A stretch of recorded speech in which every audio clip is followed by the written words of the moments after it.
ये जो 3 चुनाव जीती है कांग्रेस पार्टी, मैंने अपने भाषणों में कहा था कि ये मेन लड़ाई आज हिंदुस्तान में। एक तरफ गरीब जनता, कमजोर लोग, किसान, मजदूर, छोटे दुकानदार, और दूसरी तरफ 15-20 सबसे बड़े उद्योगपति।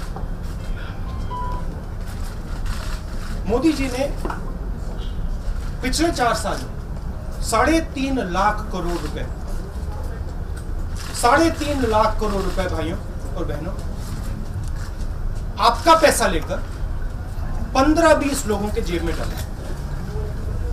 ये जो चुनाव में जीत हुई है, ये हिंदुस्तान की गरीब जनता की, किसानों की, युवाओं की, मजदूरों की, छोटे दुकानदारों की जीत। मोदी जी 2 हिंदुस्तान बनाते हैं।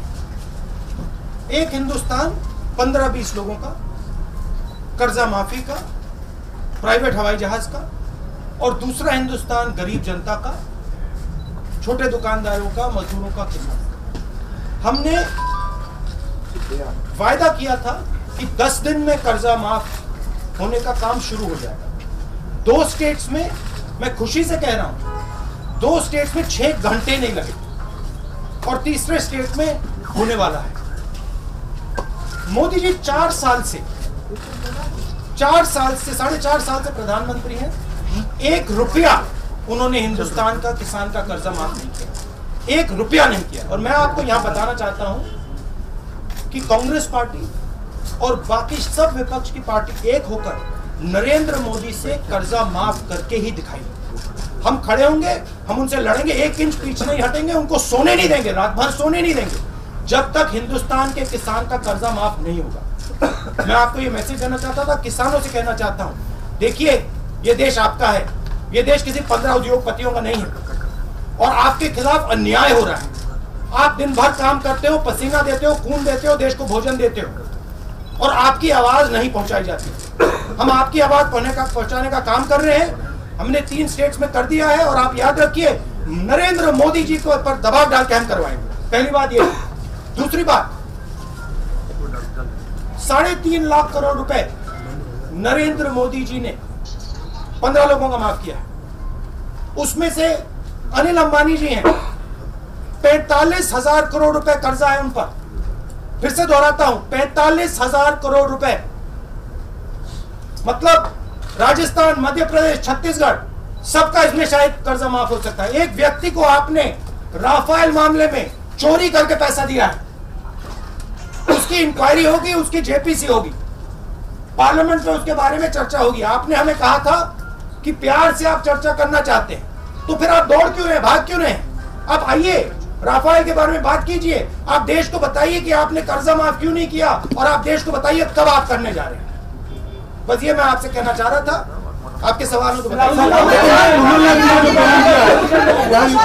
के लोग आके नौकरी खाते हैं मध्य प्रदेश में, और वो एक पॉलिसी लाए जिसमें सिर्फ 70% स्थानीय लोग को नौकरी मिलेगी, तभी उद्योग छूट मिलेगी। ये सहमत है आप इस तरह की?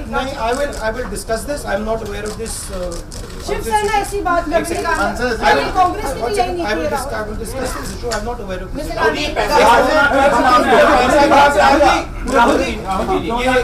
ये इस इशू के बारे में मुझे अभी बताया गया है, इसको मैं स्टडी करके आपको जवाब दूंगा।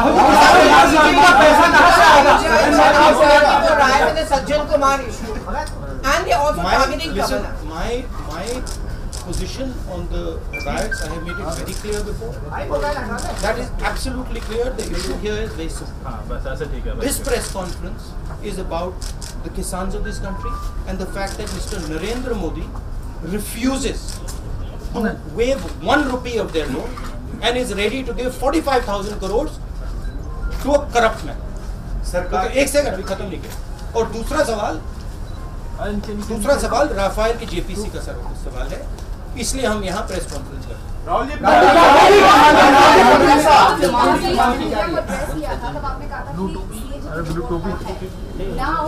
Now what has happened is that the government is saying that this was typo error. They want to change this saying. मैंने आपसे बोला अब बहुत टाइपो एरर्स निकलेंगे। अभी तो शुरुआत ही हुई टाइपो एरर्स। एक के बाद एक टाइपो एरर निकलेंगे, आप देखना।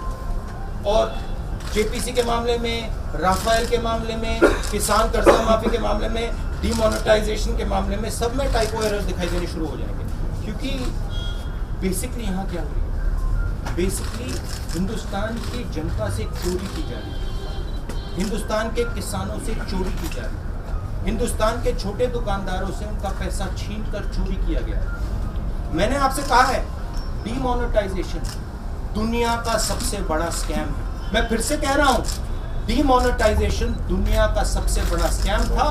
नोटबंदी इसका लक्ष्य था कि गरीबों से पैसा छीनो और अपने मित्रों को, जय शाह, अमित शाह, नरेंद्र मोदी, इन सब के मित्रों को पैसा बांटो।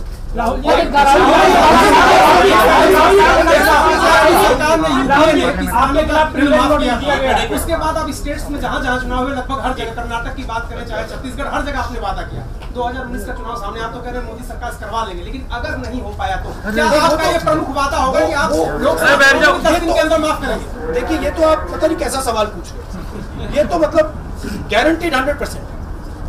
अगर मोदी जी नहीं कराएंगे तो हम कराएंगे, गारंटी। कर्नाटक में हुआ नहीं, कर्नाटक में आज तक हुआ नहीं। बिल्कुल कर्नाटक में हुआ है, नहीं हुआ है। 8,000 क्या ये 2019 में अगर इन्होंने नहीं किया तो आप करेंगे? ये क्या किसानों? मैं गारंटी करके कह रहा हूं। देखिए, मैंने आपसे कहा था, मैंने छत्तीसगढ़ के किसानों को वायदा किया था, मध्य प्रदेश के किसानों से वायदा किया, राजस्थान के किसानों से वायदा किया, ठीक है, कहा था ना। मैंने क्या कहा था? 10 दिन में हो जाएगा। कितने दिन हुए? 1 दिन हुआ, 2 स्टेट्स में हो गया। मतलब 10 गुना बेहतर परफॉर्मेंस करके मैंने दिखा दी। तो यही नेशनल लेवल पे होगा। मगर मैं मेन सवाल ये उठा रहा हूं, एक तरफ डीमोनेटाइजेशन और राफेल, दूसरी तरफ किसान का कर्जा। नरेंद्र मोदी जी के पास चॉइस थी, 4.5 साल उनके पास चॉइस थी। मैं कर्जा माफ कर सकता हूं, या फिर मैं चोरी कर सकता हूं, या फिर मैं डिमोनेटाइजेशन और अपने मित्रों को पैसा दे सकता हूं। और उन्होंने निर्णय लिया कि वो किसानों का कर्जा माफ नहीं करना चाहते हैं और वो चोरी करवाना चाहते हैं। अनिल अंबानी से करवाई, डिमोनेटाइजेशन में करवाई। अब हम नरेंद्र मोदी पे ऐसा दबाव डालेंगे, और सिर्फ कांग्रेस पार्टी नहीं, सिर्फ कांग्रेस पार्टी नहीं, हिंदुस्तान का हर किसान, एक को नहीं छोड़ने वाले हम, आप सबको लेकर हम कर्जा माफ करवाएंगे। आपके साथ कांग्रेस पार्टी खड़ी होगी और बाकी सब विपक्ष की पार्टियां पूरे देश में आपके साथ खड़ी होंगी। आप डरो मत, घबराओ मत, आप डरो मत, हिंदुस्तान के किसानों, आप घबराओ मत, आपका काम होने वाला है। इस तरह की खबरें देखने के लिए आप हमारे चैनल को लाइक करके सब्सक्राइब कीजिए और नोटिफिकेशन बेल ऑन कीजिए। धन्यवाद।